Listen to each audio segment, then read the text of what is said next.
欢迎持续锁定新闻大白话，我是黄运成。首先来为您介绍这一节国际话题的来宾，第一位是我们的国际政治专家赖岳谦。主持人好，观众朋友大家好。以及前立委李胜峰。运成好，大家好。好，首先我们来看到啊，美国想要封锁荷姆兹，但是呢，伊朗呢根本就没有在怕，因为它不止荷姆兹这一个港口而已啊。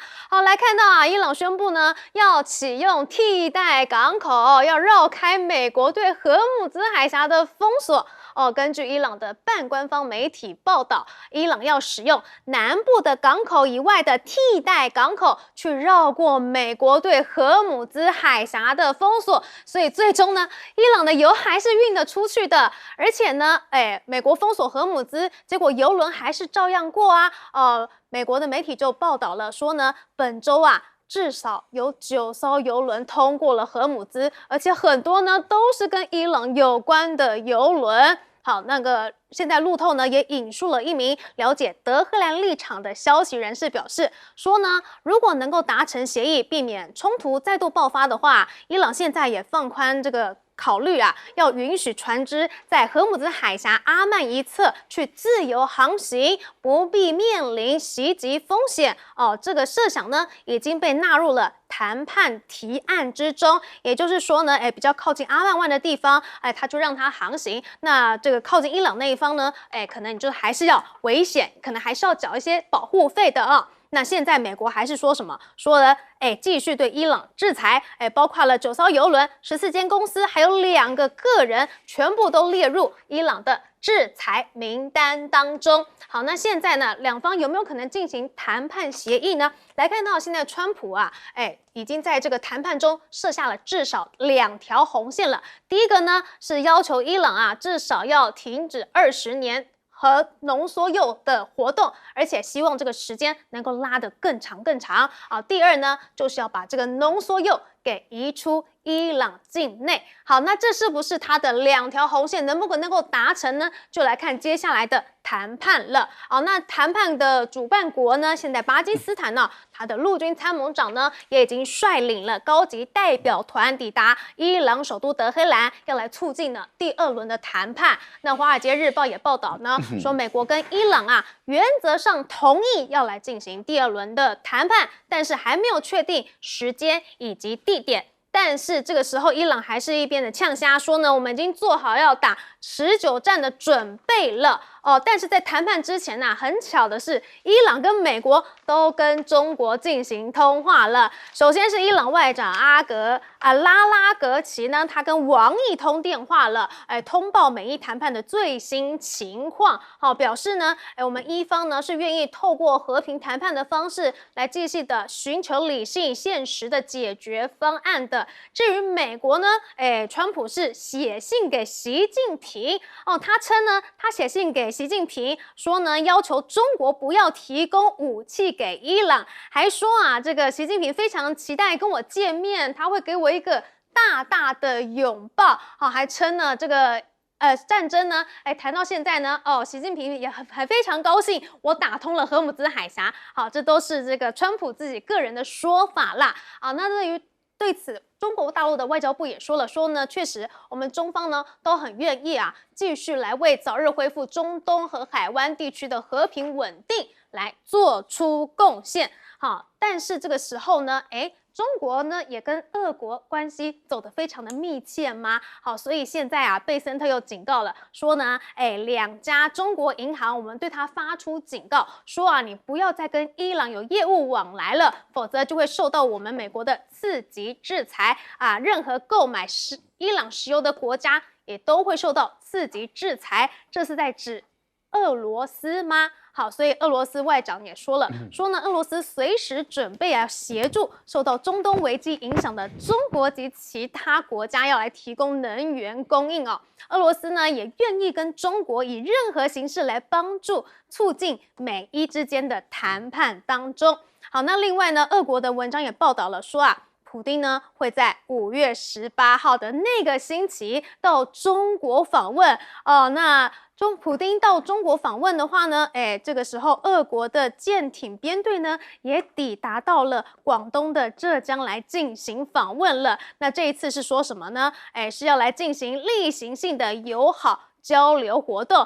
看得出来啊，中国跟俄罗斯的这个关系非常的密切，而且这个普丁跟习近平见面，5月18号不就是在川习会之后吗？好，所以这是不是也是给川普的一个下马威？请教赖老师。我们先谈一下这个美国要实施封锁啊。我们记得我们在这边有谈过，我们说难度很高。那果然现在证明了，确实美国要有效的封锁伊朗的油轮，难度确实很高。因为我们有谈到，也就是说，第一个，美国式的封锁，它是必须要拦截，然后再登船检查，最后决定要不要扣押的这个程序。但是伊朗采用的封锁的方法很简单，就是我直接攻击你，我直接把你打掉啊，把你摧毁。那伊朗已经证明它的方法很有效，也就是说，你只要通过这么一个狭窄的40几公里宽的这个海峡的时候，没有经过伊朗同意，他就直接炮火就开了。那果然有10几艘的船被打到，那所以没有船敢走这条路，这是一个。但是美国采用的是在于海峡的2侧封锁，一个是在于东侧这个地方，就是在阿拉伯海。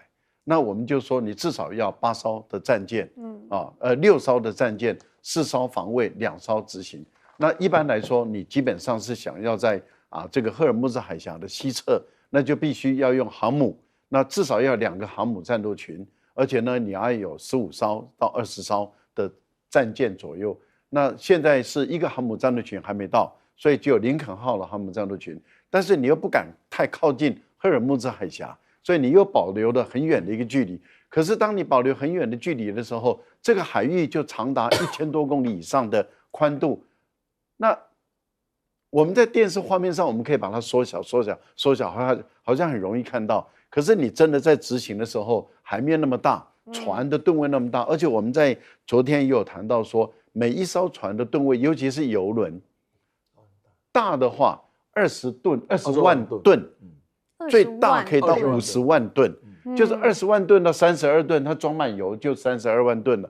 如果你要再大一点的话，可以到50万吨。那坦白说，它不停的话，你的战舰去拦吗？你的战舰也不过就是3000多吨，你除非你把它打下来，你又不敢打，那你怎么弄？你要是强迫要激降，那本身也会有风险。结果你看到这个船还不是照走，那这个美国海军当然丢脸了。所以我们就觉得说，这个是可能性不大。但是问题是，观众朋友，你们有没有注意到，前几天这个阿联酋的这个王储到了北京去访问？那到北京去访问的时候，我想，因为大陆跟伊朗的关系也很好，跟海湾国家的关系也很好，而阿联酋的王储在这个时候到北京去访问，他当然就是要跟中国大陆表达他的一些困难。那大陆当然理解伊朗的立场，也理解海湾国家的立场。所以后来大陆也有跟伊朗的外长有跟他沟通协调以后，伊朗现在传出来了说有一个航道，他们愿意比较多的开放，比较多的自由的航行。那这样的情形就证明了一件事情，就是你美国打通不了这个海峡，而中国大陆对于海峡的有条件的开通，事实上是有影响力的。这个对于美国来讲，它的国际威望的挫伤很大。中国的国际威望的往上抬升的这个力量就很大了。那一旦发展到这个地步的时候，各位您就会看到了，最终那现在就是美国跟伊朗到底要不要打，还是要谈。目前来讲，美国的所有的做法其实是在帮助范斯在谈判中拿到更好的一个谈判的条件而已嘛。为什么说呢？你想，美国现在的赫格塞斯国防部长，他一直在放出讯息说，3个航母战斗群来咯，包括福特舰，这是第一个。但是福特舰还有很多问题，我们以后再说。然后第二个呢，就是说我们征兵哦，我们除了派原来的这个远征军海军陆战队以外，原来的这个空降师以外，我们除了原来的机降部队以外，我们还在多派4000多名士兵。那这个目的在哪里？抬高我军事打击的力量嘛。另外一个，你看贝森特原来没讲话的人突然间讲话了，说我们要制裁。那这些动作的目的其实就有一个，帮助范斯在最后的谈判中能够取得更好的地位。好，都在为这个谈判增加一点筹码了。我们来请教盛峰委员。就我想，美伊双方主观的意愿都想停，我不认为谁想继续再打下去，谁都想停。但是问题是客观的事实，双方开出的价码有一个特点，都是相互排斥的。然后我们之间要谈判，就是说你出100，我出40，那我们再价码调一下，40提高到50，100呢，降到70，然后再谈，最后50。那不是，它不是相向，它是互斥的。这个铀矿你20年内不准拥有，你5年要交出来，然后呢，这个荷姆斯海峡以后你不准控制。那可是呢，对伊朗这2个刚好都我要的，所以这种互斥的情况下，要谈下来就不容易啊。因为不容易，所以就要怎么样子，就要制造施压的环境啊，极限施压。那可能呢，川普在过去商场上这样的谈判是成功的，但国际上他发现他无能为力的地方太多了，毕竟商场跟政界还是不一样的。第二个呢，这一次的战争一直到了现在出现有个特点，一个在国际上的影响力正在日渐浮出的国家，那个名字叫中国。我想没有这场战争啊，中国在这一个关键时刻的角色还看不出来。为什么？各位看一下，俄乌战争的时候，那中国人想扮演一个调停者的角色，很抱歉啊，使不上力啊，不容易使得上力。可是呢，这一次在伊朗战争的时候，你就会发现，伊朗向中国说我们谈判的结果怎么样子，然后呢，要巴基斯坦出来，巴基斯坦后面要有中国的支撑。然后美国呢，美国现在也是要跟中国讲，你不可以帮助伊朗。这是在俄乌战争的时候，中国大陆想扮演的角色，现在在美伊战争里面展现出来了。这一展现，世界上看到一个对比，就一个领袖是稳的，一个领袖是躁动的。我想习近平的稳健跟这一个川普的躁动啊，那全世界是看得清清楚楚。那呢，一个呢是安定的国家，一个是乱度的国家，就是他现在内部都乱了，这个已经到了我们简直不知道该怎么来收他的地步了。这样子的一个情况，全世界会把希望寄托在哪里？这个是跟俄乌战争才短短几年之内有很大的不同。第三个呢，我们来看封锁，这个呢向观众朋友做一个说明，可能都不晓得哦，这个伊朗封锁荷姆斯海峡，美国封锁荷姆斯海峡，是什么一回事啊？这个封锁是不一样的。美国所谓的封锁是说，所有从伊朗港口出来的船，美国是不准它通过的。那么伊朗的封锁是所有经过荷姆斯海峡的船，我都不准让你通过的。这2个之间是有很大的差别，这个差别里面就可以看出来，伊朗的封锁是实质的，美国的封锁秀的味道啊，可能比实质来得更重要。至于这个贝克汉讲的这个要所谓2级制裁这个各位就听听就好了。美国已经有心无力了。好，所以现在美伊能不能够止战？各国都在寄望中国调停吗？请教聂建中老师。OK， 我先还是讲一下荷姆斯海峡的事情哈。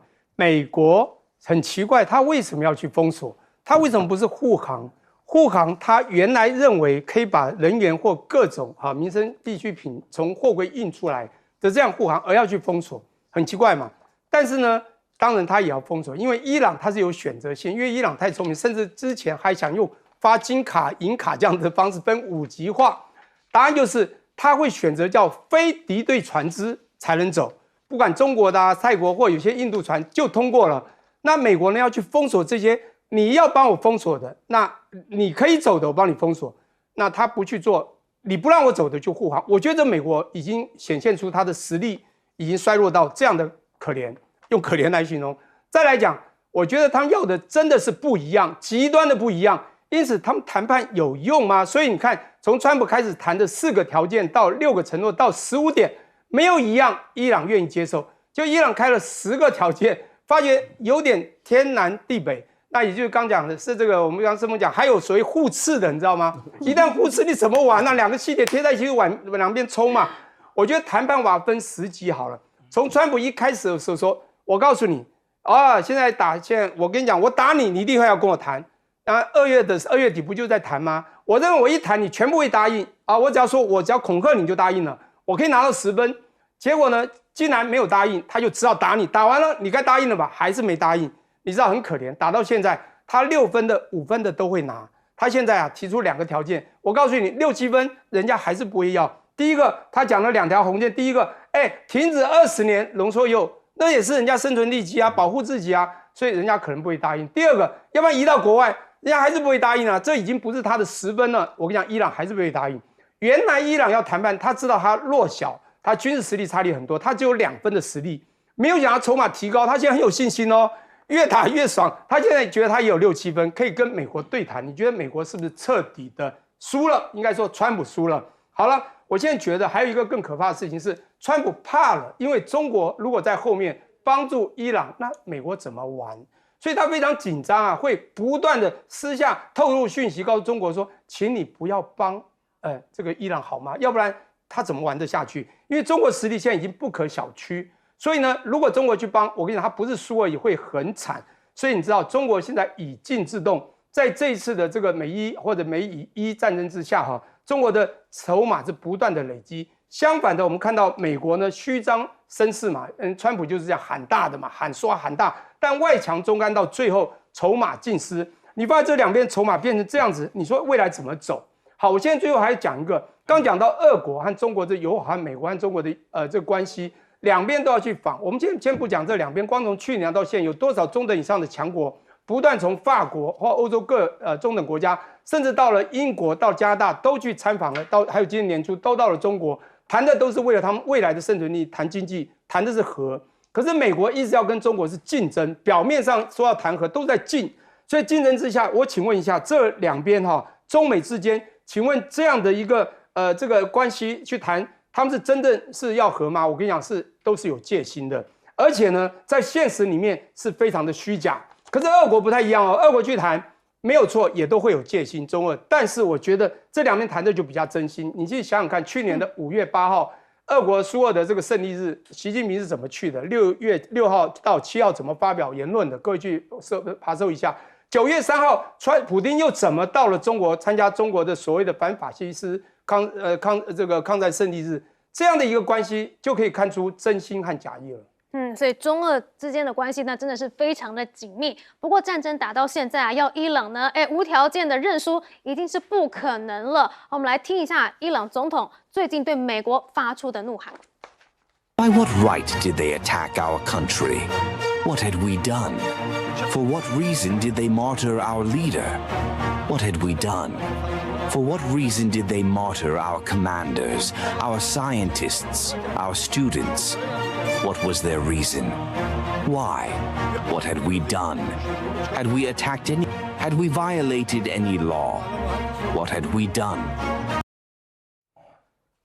好，他是以这个人道的角度出发啊，说呢，美国是完全无视任何的人道主义准则，攻击他们的大学、诊所，甚至是医院、民生设施。好，所以现在呢，伊朗也硬起来了不仅仅呢是批评在道德方面美国过不去，他们也在军事方面呢去攻击美国很重要的一些军事基地。伊朗的最新影像显示呢，说战争中啊有一架美国 CH-47支奴干重型运输直升机在科威特布林军营主播道处呢又遭到袭击了又有一架这个美国重要的重型运输直升机被攻击了。那现在呢，伊朗啊也针对这个川普最喜欢用的 AI 影片去回击了。好，我们来看到伊朗最近呢是转发了这一支 AI 影片。伊朗的驻塔吉克大使馆呢在 X 上面发布 AI 生成影像，就是因为川普之前发了一个把自己变成耶稣的图片引起众怒了之后呢，现在伊朗呢就直接把这张图呢改成 AI 影片，就是呢真的耶稣飞过来给川普一记重拳啦。但是啊，这个 AI 影片可能不是美国最怕的。美国现在最担心的什么呢？就是硬实力的崩坏。好，我们来看到啊，这则报道之前呢，我们就知道福特号在3月12号发生了大火，那个时候是燃烧了30小时。造成了600名舰员他们没有床可以睡。好，那现在啊，尽管美国声称说这个火灾呢对福特号造成的严重损害是没有的，但是呢，从这个持续的火灾时间来看呢，其实它的毁损情况是存疑的，或许呢已经削弱了美国海军的力量。毕竟它烧了30个小时，你确定这个高温呢不会导致他们的钢材软化吗？好，所以大家都认为说，海军的力量呢可能有因此而被削弱了。好，除了这个福特号之外呢，还有这个人力的问题哈。因为福特号它在周3的时候就已经打破了美国越战最长部署时间的记录，时间是长达了近10个月耶。因为他们呢先去参与了对委内瑞拉的军事袭击，接下来又跑去伊朗战争，那这就对这个长期离家服役人员呢造成了影响也包括了对这个舰艇的设备也造成了压力影响。那在这个人力已经很疲倦的情况下，设备也已经不堪负荷的情况下，美国的航母荒确实就是一个问题了哈。好，我们来看到随着福特号它那个时候因为大火跑去希腊维修，那现在美军在中东战场呢就剩一艘林肯号航母了。好，但是呢，我们来根据这个美国法典的规定海军作战部队应该保有不少于11件的作战航母。但是呢，美国的媒体分析因为航母都需要定期去维修但是美国的船厂都不堪重负了，没有办法完成翻修的工作，所以导致美军实际上就只有3到5艘航母处于备战状态，导致福特号去维修了之后，中东战场根本就无航母可用的局面。好，所以现在五角大厦也急了，怎么样呢？说要来重现2战的民主兵工厂。这个民主兵工厂呢，过去呢是将这个国内的制造体系转做军事用途，像是底特律的汽车业，在2战期间呢，也是停止生产汽车，转而去制造轰炸机飞机引擎，就是所谓的民主兵工厂。那《华尔街日报》报道了，说现在川普呢希望汽车制造商还有其他的美国制造企业呢，也能够重现就是在武器生产中扮演更重要的角色。好，那至于缺人的部分怎么办呢？美国《华盛顿邮报》报道了，说他们最近呢又要在这个中东来派遣数千兵力，想要迫使伊朗达成最终的停战协议。为此呢，就在考虑要进行打击或者是地面行动了。但人不够的话呢，美国军方今年竟然要自动征召年轻男性入伍计划。好，这个是美国政府呢将自动将18到26岁符合条件的男性登记到兵役系统中来进行征兵但是这条法案呢，其实是在和平时期通过的，却在战争的时候来实施，这就引发人民对于时机的质疑。不过如果美国的年轻人在家收到了这张兵役，川普期中选举还要选吗？我们请教赖老师。战争在进行的过程里面，除了硬实力的较量以外，还有一个就是软实力的较量。那你可以把它说成为心理战，你也可以把它说成为认知作战那不管你用什么样的名称，我们都知道，一个就是属于影响我们的心理认知的一个的问题，一个就是实际上在战场的问题。美国跟以色列，特别是美国，他们由于在战争的过程中，不愿意让美国人也好，也不愿意让世界各国知道美国它事实上也饱受这个伊朗的打击，所以他们不愿意把这个画面公开，也不愿意透露，他们甚至直接没收了人民知的权利。所以我们看到战地记者也好，或者是军事记者也好，在战争的过程中都没有办法有效的拿到他所需要的新闻的画面，跟做自由的新闻报道都没有办法。那在这样的一个过程中，没有人知道美军受到什么损害，很少看到画面，除非那个画面瞒不住了，例如说 F-15战机掉下来了，还有就是美国把自己的这个运输机2架，还有4架直升机都摧毁了，他带不走伊朗的本土，所以就被拍下来，除非是这样，不然的话他不公布。好，那现在对于伊朗来说，你不公布，我帮你公布。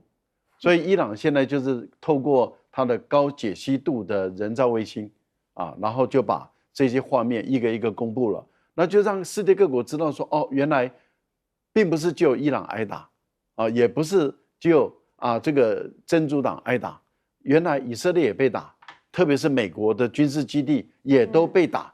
那这个对于美军来说就情何以堪，因为他东掩盖西掩盖，不想让人家看到的，结果现在一个一个都被暴露出来，而且都是高解析度的。另外有关于我们昨天有谈到的，也就是说川普走得太超过了，他同时得罪了真主党跟这个他同时得罪了天主教徒跟基督教徒，而天主教跟基督教，特别是天主教在欧洲占主要的人口啊，但是在美国基督教徒的人数是比较多的，但是他同时两边都得罪了。他先对于教宗的当选说是因为他的关系，这个对于很多天主教徒来讲是没办法接受的。接着他把自己比喻作耶稣基督，那这个对于这个基督教徒来讲是没有办法接受的。好，就在这个时候，伊朗就做动画了 ，AI 的合成，就这样子一做以后，很多人很解气，就说这个把他下地狱下得好，本来他就应该要接受地狱之火来烧烤。那这样的情形，我们就可以看到，这个川普本身的不认错，然后也不肯悔改，那这个会让更多的基督徒对川普很不能接受，也很不能原谅。我想这个在认知作战这个部分里面，现在全世界几乎都在骂美国，这代表什么？美国的那一套认知作战方法已经失败了。不过我们台湾有个政党很喜欢学美国的那一套做法，但是已经证明它失败了，而且证明它没效。因为现在美国在全世界被批评的声音比肯定它的声音多，除了东方某小岛，这蔡正元喜欢用的话以外，那而且东方某小岛的某个颜色还不是所有的东方某小岛的人民呢？对，不是所有的人民，而且他是只有占40%不到的一个少数人还对川普有迷恋以外，其他的大部分都在批评美国，批评川普，那这个很悲哀。另外一个就是航母的悲剧了，为什么？因为福特舰我们都觉得不寻常，烧了30个小时，怎么可能会没有造成很大的影响？不太可能，30小时扑灭不了，就代表它的温度很高那温度很高，怎么可能会对航母没有影响呢？好，这第一个。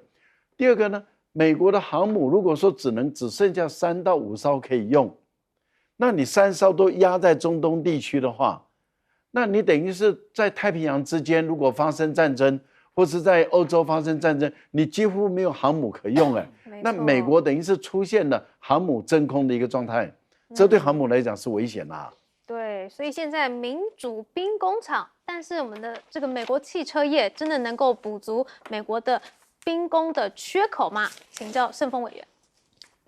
川普的话你就听听就好了，这现在世界唯一的共识。这川普讲什么听听就是了，因为你要是把他每句话较真了，痛苦的是你自己，快乐的是他美国的兵工厂这个大概连美国人自己都不相信了，自己都供应不来了，还要供应到其他的盟邦，算了吧，不讨论这个事情。倒是呢，很值得大家去讨论的一个事，那就是伊朗的总统所说的那几句话，你不觉得很悲凉吗？一个被攻击的国家，他叙述的，你们凭什么？你们凭什么？你们凭什么？这么多的凭什么？提出了哀嚎的时候，请问世界又有多少声音的力量愿意支持他们的这个哀嚎？所以弱者是没有哀嚎的权利。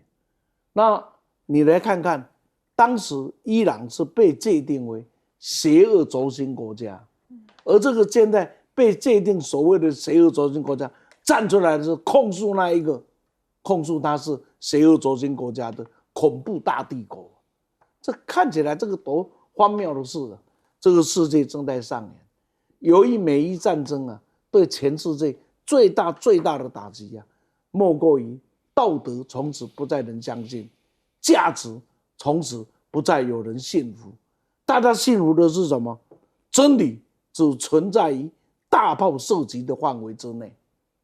假如有一天我们是接受了这样一个真理只存在于大炮的射击之内，那所谓的价值道德还有意义吗？而今天美国对伊朗的做法不就是如此吗？再过来，现代的战争也告诉我们一件事情：打得起啊，耗不起。福特号烧了30个小时之后，现在不是在执行任务，现在是在整修中，在希腊整修中。所以现在中东只有2艘，只有1艘，不能讲3艘啊，不能讲2艘，只有1艘，因为另外还没有到嘛，还没到。所以这个时候美国的海军怎么落才到这种地步呢？我去找资料，我又发现一个字，知道航空母舰、核能航空母舰，它是燃料不需要补充，可是啊，它的护卫军舰要不要补充油料？还有你的船只要不要补充食品？要不要补充民生用品？要。所以核子燃料不是可以当饭吃的，它只是航程不受限而已。因此补给舰就很重要。有一艘9000吨的补给舰被伊朗射中了，它少了这个补给舰之后啊，没有补给舰的航母战斗群是假的。所以刚刚主持人问到我说兵工厂这一件事啊，那么让我再告诉你，美国的海军部长叫 Lisa， 他提了一个33计号，33号计划。为什么叫33？因为他是第33任的海军部长。他的提出要干什么？要在2027年的时候，美国可以在亚洲地区动员出来的是他军力的80%。结果呢？大概永远只存在数字，他不会发现。那他们也知道，我的吨数再多，当我不能动，我不能维修，这些吨数是废铁。所以33号计划正证明美国的废铁正在产生中。没错，美国现在确实是航母荒的状况。我们请教聂老师。OK， 我们刚刚讲到东方的某个岛国，曾几何时把东门的礼义廉耻拿掉的时候，其实我们从小学生活与伦理、公民与道德的我们，其实对那个是看得很难过。结果我当然虽然也在美国读了10年的当然10年待10年不是全读了10年书，也做生意在那边，感觉美国多多少少也维护一个道德。不过我现在发觉，怎么美国变成人道尽上、人格尽失呢？其实我讲错了，不是全美国，是某些政治人物，如川普等人啊。好了，当然还有川普旁边一些跟班的啦。第一个160多个小学，尤其小女孩被炸死，从来没有听过道歉，有道歉声吗？每次都讲有理由，好，误击又怎样？你最少道歉一下，没有。第二，讲不好听点，谈和要谈判哦，结果以色列说打黎巴嫩就打，你美国站出来也应该打打自己的小老弟，说你怎么在我谈判的时候去打人家呢？杀到260几个死掉，然后1000多人受伤，但是他还帮他讲话啊，我们没有包括黎巴嫩，这是什么样一个的道德？人道哪有存在？再来，他对天主教中啊。人家只是施以善意，说你这样搞毁了世界，你这样做了很多不应该做的事，他这样回呛，一个总统回呛一个天主教徒，你选的是跟我有关，你算什么东西？我在想，你是不是人格尽失吗？还是一句话，不是全美国人，美国人是不错啦，其实的素质都不错，也很文明，但碰到了这样的总统，你被安撞怎么办呢？对不对？好，再来，我讲我们都年轻过，福特号，你刚刚讲，不管当时7个月，现在一下10个月了，一谈了10个月。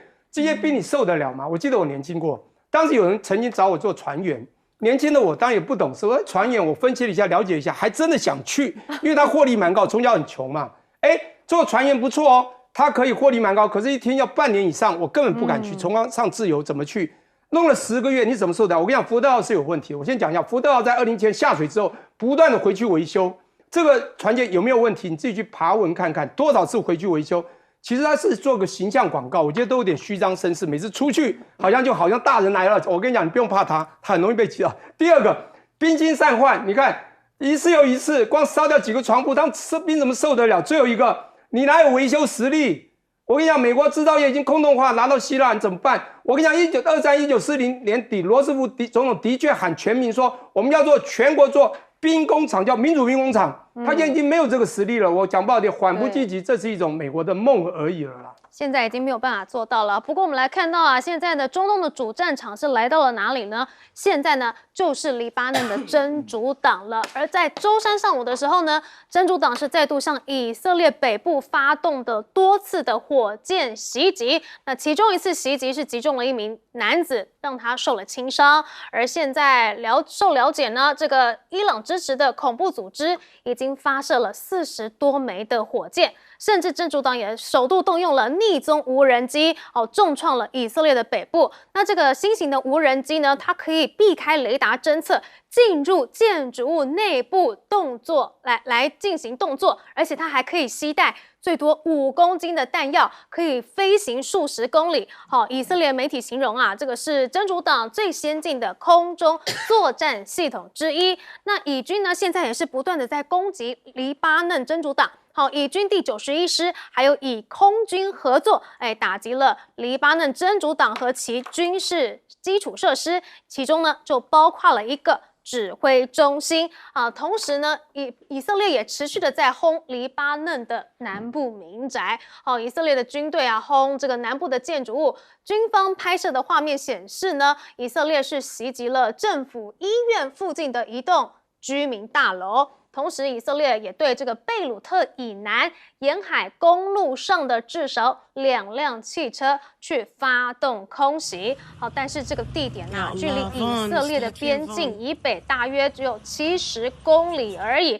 以色列呢，现在是不断的对一些居民区都来进行轰炸。子弹已经不分军或者是民了，但是我们来看到啊，这个是战场还有谈判桌上面的2样情吗？因为以色列的安全内阁呢讨论说，以色列跟黎巴嫩之间呢可能要停火了。他们说呢，高级官员表示已经在进行这个安排停火讨论了。但是以色列的总理纳坦雅胡怎么说呢？他说啊，战事可能会再度爆发，以军都已经做好应对任何情况的准备了。怎么会一边说要停火，结果总理还是继续的说要打呢？而参谋总长更惨，他说已经批准了新的作战计划了就是要针对这个黎巴嫩还有伊朗都有一个新的作战计划。但是啊，可以看到，其实难道每个人都想要停火了，就只有以色列自己想要打吗？现在啊，美国的参议院呢已经否决了要对以色列军售的动议，而且很多的民主党人都是投票支持的。但是啊，这2项阻止军售决议还是遭到了所有的共和党人反对，最终呢是被否决的。不过啊，这场这个提案呢，有80%的民主党议员通通都是反对这项计划的。好，那除了这个民主党反对之外呢，联合国的人权专家呢也呼吁所有的会员国啊暂停向以色列去出售武器。所以现在看得出来啊，就只剩下美国的共和党一个党派在支持以色列继续打下去吗？我们请教赖老师。美国看起来已经跟过去有很大不同了哈。过去不管是民主党或共和党，绝大部分都会支持以色列。现在很明显的看到民主党这边啊已经产生了大部分是不支持以色列了，所以只剩下共和党在支持。那如果说其中选举共和党选败的话，我觉得局面可能又会产生本质上的变化。也就是说，如果美国对跟以色列关系产生质的变化，这个对以色列是相当不利的。以色列的大部分的弹药其实都还是要依靠美国来提供，因为以色列现在它已经不能够满足自己发动战争所需要的了，这是一个部分。第二个就是联合国的人权委员会对以色列的控诉其实已经产生效果。我们看到欧盟已经开始对以色列的人权的问题开始要在审查了，他们也已经要终止一些跟以色列过去合作的一些协议，他们甚至要提前要否决了。这个对以色列跟欧盟的关系也很紧张。韩国也跳出来了韩国李在明也谴责以色列。那我们现在只看到还硬挺以色列的国家越来越少了可能日本保持安静，那东方某小岛的绿色的阵营的人可能还因为站在美国这边还在挺以色列。可是我们看到美国内部里面都产生分裂了，也就是挺以色列人越来越少，以色列被国际间谴责的声音越来越大。我觉得这个对于以色列来讲是不利的。以色列民应该好好想一想，你们的内塔尼亚胡把你们的国家带到这个地步，这个其实是伤害以色列的整个国家的利益，伤害很大。那为什么内塔尼亚胡一定要这样做？因为内塔尼亚胡的目前的官司，他的贪渎案，他的背信诈欺罪，贪渎是判10年的徒刑，那么背信诈欺是3年，所以加起来是13年。检察官现在在这个求刑的过程里面，法官已经进入审理的阶段。那内塔尼亚胡他提出说安全的理由，所以他希望这个庭审能够暂停。法官的责令是你要提出足够的证据说现在目前以色列还是在安全的状态下。那问题就在于如何能证明以色列处于安全不利的一个状态，战争嘛。所以对以色列来说，如果再发动对于伊朗或是对于这个黎巴嫩的战争，造成彼此之间能相互交战的话，他就可以足够的提供证据来证明现在还是在战争状态，法院不应该审理他的案件，以避免他被法官定罪。因为目前来看的话，比较多的证据已经证明了，这是内塔尼亚胡严重的涉嫌贪渎案跟背信诈欺罪。那一旦定案了以后，他很有可能就要入监服役了，不是服役，服劳役那对于他来说的话，他当然不想进监牢。那不想进监牢，最好的方法就是让以色列继续在打仗。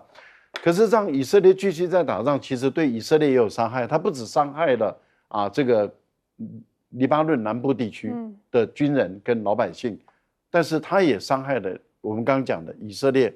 为什么？因为我们很明显的看到真主党已经慢慢的适应这场战争了，他们也因为战争所学到的很多的经验，他们已经研发出一种用很简单的无人机。这个无人机是用螺旋桨的，所以它是可以垂直起飞的。虽然它的作战距离不会很远例如说不像一般的无人机可以到上百公里那么远，但是问题就在于它有效。第一个，它不是用热感应的，所以你不容易侦察它。第二个，它的声音比较安静了。第三个，它的载弹量不重，5公斤，可是它不需要进行大规模的，它对人员或是渗透进你的建筑物里面，对于你某一些关键的敏感的机器进行攻击就够了嘛。所以对于他来说的话，已经对以色列也构成了一定的杀伤性。好，我们先休息一下，广告之后继续讨论。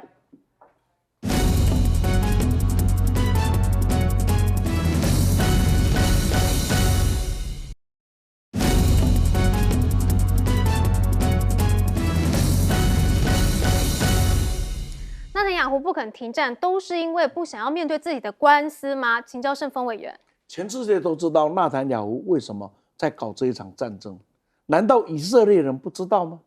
不知道他为了一己之私，为了一己之力，把整个国家带进了险境吗？难道所有人看不出来，他为了自己的意识形态，然后坚持要去走宗教疯狂的道路吗？别忘了，希特勒之所以把德国带进了悲剧，就是这样子来的。一句很有名的话，大家都记得，那就是当纳粹开始在抓人的时候，抓到的是左派。我想我不是左派嘛。当开始在抓共产党的时候我不是共产党嘛。当开始在抓这个宗教人士的时候，我没有那样的宗教信仰嘛。当开始在抓犹太的时候，我不是犹太嘛。到有一天要抓我自己的时候，我发现没有人可以声援我。今天你不觉得以色列纳坦雅胡正在走希特勒的道路，而整个的以色列人正在做那一个事后会反省的那一个感叹的手指吗？那我们再来看一看，卖账以色列的一定会是纳坦雅胡，因为以色列在2次大战之后获得了全世界对他的同情跟支持，更重要的是在以阿几次的战争里面，以色列赢得了世界上很多人对他们的肯定。为什么？因为在那小小被包围的环境里面，为了生存，他们付出的代价包含全民皆兵。所以大家对这些都给予高度的肯定。可是这个肯定到现在已经完完全全毁坏了。现在各位想一想，全世界现在还有谁在支持以色列？本来杨格的赏讯应该是这个支持以色列最重要的一群人，可是我们现在发现，全世界现在除了美国的共和党，除了被川普裹挟的共和党之外，还有谁支持？刚刚我们在节目下还开个玩笑讲，还有，那就是台湾的民进党。那这个时候，我们已经在以色列做成这样子，全世界如此排斥他的时候，该检讨、该反省的，应该是以色列了。回头是岸，否则这个小国家会非常的危险。好，我们先休息一下，广告之后继续谈。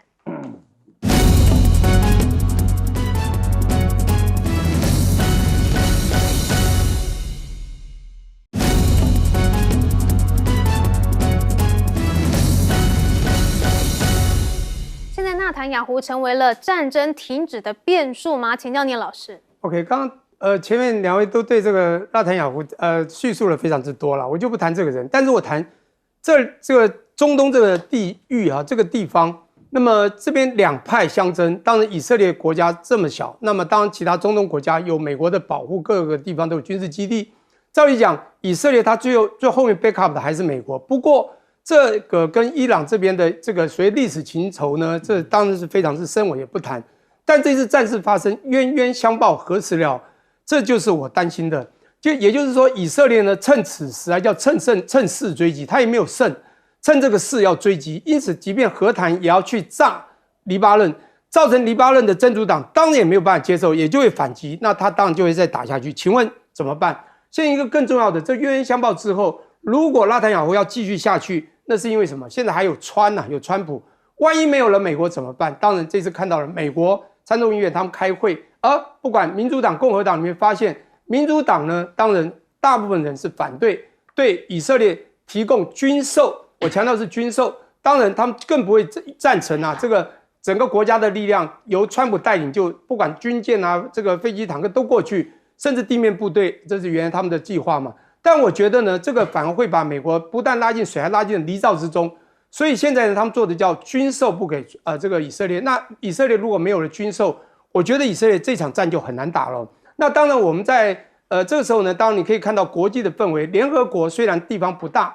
我们讲联合国，其实它整个国家193个会员，这个国啊，它其实很小，在第1大到第5大，在纽约嘛，哈，40到42届之间非常小。